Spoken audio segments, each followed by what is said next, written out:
Hi అండి, మరిన్ని మంచి మంచి టిప్స్తో అయితే ఈ వీడియో చేస్తున్నాను. వీడియోని స్కిప్ చేయకుండా ఎండ్ వరకు చూడండి. వీడియో చూసిన ప్రతి ఒక్కరు కూడా టిప్స్ నచ్చితే లైక్ చేసి సబ్స్క్రైబ్ చేయడం మాత్రం మర్చిపోకండి. మీరు లైక్ చేసి సబ్స్క్రైబ్ చేయడం వల్ల ఇంకొన్ని మంచి మంచి వీడియోస్ అనేది చేస్తాను. మన ఫస్ట్ టిప్ వచ్చేసరికి నార్మల్గా ప్రతి ఒక్కరు కూడా కర్రీస్లో ఈ కరివేపాకు అయితే రెగ్యులర్గా యూస్ చేసుకుంటాం కదా. మన మార్కెట్ నుండి కానీ ఊరు నుండి కానీ ఒకేసారి తెచ్చి స్టోర్ చేసుకున్నాం అనుకోండి, ఒక 1 మంత్ వరకు బాగానే ఉంటుంది. 1 మంత్ తర్వాత ఇలా నేను వీడియోలో చూపించినట్టుగా నల్లగా అయిపోతుంది. మనం బాక్స్లో పెట్టి స్టోర్ చేసినా ఫ్రిడ్జ్లో పెట్టినా సరే వెంటనే కలర్ చేంజ్ అయిపోతుంది. అలా చేంజ్ అవ్వకుండా ఎక్కువ డేస్ ఫ్రెష్గా పచ్చగా ఉండాలి అంటే నేను చెప్పిన విధంగా ట్రై చేయండి. మనం రెగ్యులర్గా ఇంట్లో ఫ్రిడ్జ్ని అయితే వాడతాం కదా. ఫ్రిడ్జ్లో ఐస్ ట్రే ఉంటుంది కదా, ఐస్ ట్రేలో మొత్తం కూడా ఈ కరివేపాకు అనేది పెట్టండి. ఆ ట్రేలో మొత్తం కూడా కరివేపాకు అనేది నింపేసి తర్వాత మనం ఇంట్లో రెగ్యులర్గా తాగే డ్రింకింగ్ వాటర్ ఉంటాయి కదా, ఆ వాటర్ని ఆ ఐస్లో మొత్తం కూడా నింపేసేయండి. నింపేసి ఐస్ ట్రైన్ మొత్తం కూడా డీ ఫ్రిడ్జ్లో పెట్టండి. ఓవర్ నైట్ మొత్తం డీ ఫ్రిడ్జ్లో పెట్టామనుకోండి, నెక్స్ట్ డే మార్నింగ్ కల్లా మొత్తం ఐస్ క్యూబ్స్తో తయారవుతాయి. నెక్స్ట్ డే మార్నింగ్ కనుక తీస్తే మనకు ఐస్ క్యూబ్స్ అవుతాయి. ఆ ఐస్ క్యూబ్స్ కనుక మనం ఒక ప్యాకింగ్ కవర్లో పెట్టి కనుక స్టోర్ చేసుకున్నాం అనుకోండి, మనకి 1 ఇయర్ వరకైనా సరే కరివేపాకు అనేది పాడవదు, పచ్చగా ఉంటుంది. మనం ఎప్పుడు కావాలి అనుకుంటే అప్పుడు కర్రీస్లోకి ఈజీగా తీసి వాడుకోవచ్చు. మీకు వీడియోలో క్లియర్గా కనిపిస్తుంది కదా, ఓవర్ నైట్ పెట్టడం వల్ల మొత్తం కూడా ఇలా ఐస్ పీసెస్ లాగా అవుతాయి. వాటిని తీసుకెళ్ళి మనం నార్మల్ వాటర్లో వేసాము అనుకోండి, అవి మెల్ట్ అయిపోతాయి. మెల్ట్ అయిపోయి మనకు కరివేపాకు అంతా కూడా సపరేట్ అయిపోతుంది. అప్పుడు ఆ కరివేపాకుని ఒకసారి మళ్ళీ వాటర్లో కడిగి మనం కర్రీస్లో నార్మల్గా యూజ్ చేసుకోవచ్చు. కరివేపాకు అయితే ఎక్కువ క్వాంటిటీలో స్టోర్ చేసుకోవాలి అనే వాళ్ళకైతే ఇది చాలా బెస్ట్ టిప్ అండి. మళ్ళీ చాలా రోజుల వరకు ఫ్రెష్గా ఉంటుంది. మనం మార్కెట్ నుండి ఎవ్రీ టైం తీసుకొచ్చి పడేయడం కన్నా దీనివల్ల మనకు మనీ సేవ్ అవుతాయి. కరివేపాకు కూడా చాలా డేస్ వరకు పచ్చగా ఉంటుంది. మనం ఎప్పుడు కావాలి అంటే అప్పుడు ఒక 2 మినిట్స్ ముందు నార్మల్ వాటర్లో వేసామనుకోండి, ఐస్ పీసెస్ అనేది తొందరగా మెల్ట్ అయిపోతాయి. మనకు కరివేపాకు అనేది ఈజీగా అయిపోతుంది.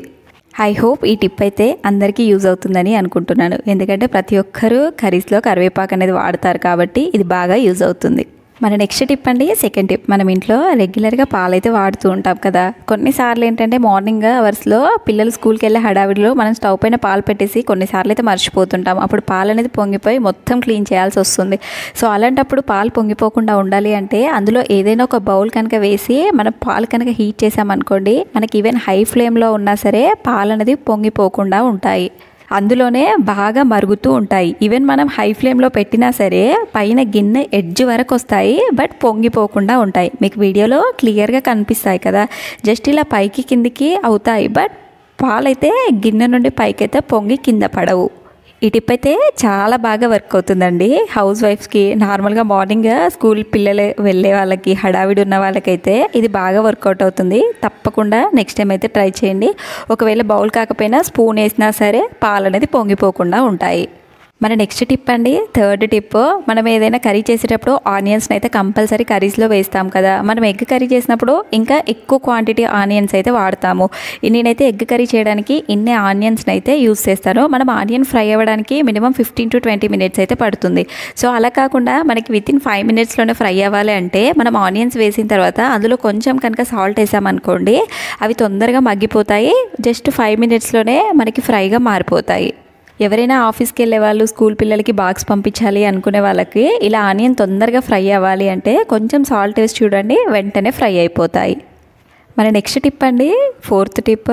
మనం ఇంట్లో రెగ్యులర్గా ఆకుకూరలు అయితే తింటూ ఉంటాము, వీక్లీ 1 or 2. మనం మార్కెట్ నుండి తీసుకొచ్చిన తర్వాత అలానే ఫ్రిడ్జ్లో స్టోర్ చేసామనుకోండి, అవి తొందరగా కుళ్ళిపోతాయి. వాటి కాడలలో ఉండే వాటర్ కంటెంట్ వల్ల అవి తొందరగా కుళ్ళిపోయే ఛాన్సెస్ అనేది ఉంటాయి. అలా కుళ్ళిపోకుండా ఎక్కువ డేస్ ఫ్రెష్గా ఉండాలి అంటే ఏదైనా ఒక న్యూస్ పేపర్ తీసుకొని ఆకుకూర మొత్తం కవర్ అయ్యేలాగా ఫోల్డ్ చేయాలి. అందులో వాటర్ కంటెంట్ ఉంటుంది కదా, ఆ వాటర్ కంటెంట్ అంతా కూడా ఈ న్యూస్ పేపర్ అనేది పీల్చేస్తుంది. నేను వీడియోలో చూపించినట్టుగా మొత్తం కూడా ర్యాప్ చేసుకోవాలి. తర్వాత ఏదైనా ఒక క్యారీ బ్యాగ్ ఉంటుంది కదా, ఆ క్యారీ బ్యాగ్లో కొంచెం గాలి తగలకుండా గట్టిగా పెట్టి కనుక ఫోల్డ్ చేసామనుకోండి, మనకి 1 వీక్ అయినా సరే ఆకుకూర అనేది పాడవకుండా ఉంటుంది. ఇంకా రిమైనింగ్ ఏదైనా వాటర్ కంటెంట్ ఉంది అనుకోండి, మనం న్యూస్ పేపర్ పెట్టి ఫోల్డ్ చేస్తాం కదా, ఆ న్యూస్ పేపర్ రిమైనింగ్ వాటర్ అంతా కూడా పీల్చేస్తుంది. సో మనకి ఎక్కువ డేస్ అనేది ఫ్రెష్గా ఉంటాయి ఆకుకూరలు. మన నెక్స్ట్ టిప్ అండి, లాస్ట్ టిప్. నార్మల్గా మనం పిల్లలకి రెగ్యులర్గా కానీ ఆల్టర్నేట్ డేస్ కానీ బనానా అయితే ఇస్తూ ఉంటాం కదా. ఇలా బనానా ఇచ్చినప్పుడు ఏంటి అంటే మనం ఒకేసారి డజన్ హాఫ్ డజన్ తీసుకొస్తాము. ఆ బనానా అనేది తొందరగా పండ్లు పండి పాడైపోతాయి. అలా పాడవకుండా మనకి ఏంటంటే 10-15 డేస్ వరకు ఫ్రెష్గా ఉండాలి అంటే సిల్వర్ ఫాయిల్ కవర్ ఉంటుంది కదా, ఆ సిల్వర్ ఫాయిల్ కవర్ని ఇలా బనానా ఏదైతే స్టార్టింగ్ ఉంటుంది కదా ఆ స్టార్టింగ్లో కనుక పెట్టి కనుక గట్టిగా ఫోల్డ్ చేసామనుకోండి, మనకి 10-15 డేస్ వరకు బనానా అనేది తొందరగా పండ్లు పండవు, కుళ్ళిపోకుండా చాలా డేస్ వరకు అయితే ఫ్రెష్గా ఉంటాయి. ఐ హోప్ నేను చెప్పిన టిప్స్ అన్నీ కూడా నచ్చాయని అనుకుంటున్నాను. ఇలాంటి టిప్స్ అనేది మన ఛానల్లో చాలా ఉన్నాయి. ఒకసారి ఛానల్కి వెళ్ళి చెక్ చేసి సబ్స్క్రైబ్ చేయడం మాత్రం మర్చిపోకండి. Thanks for watching.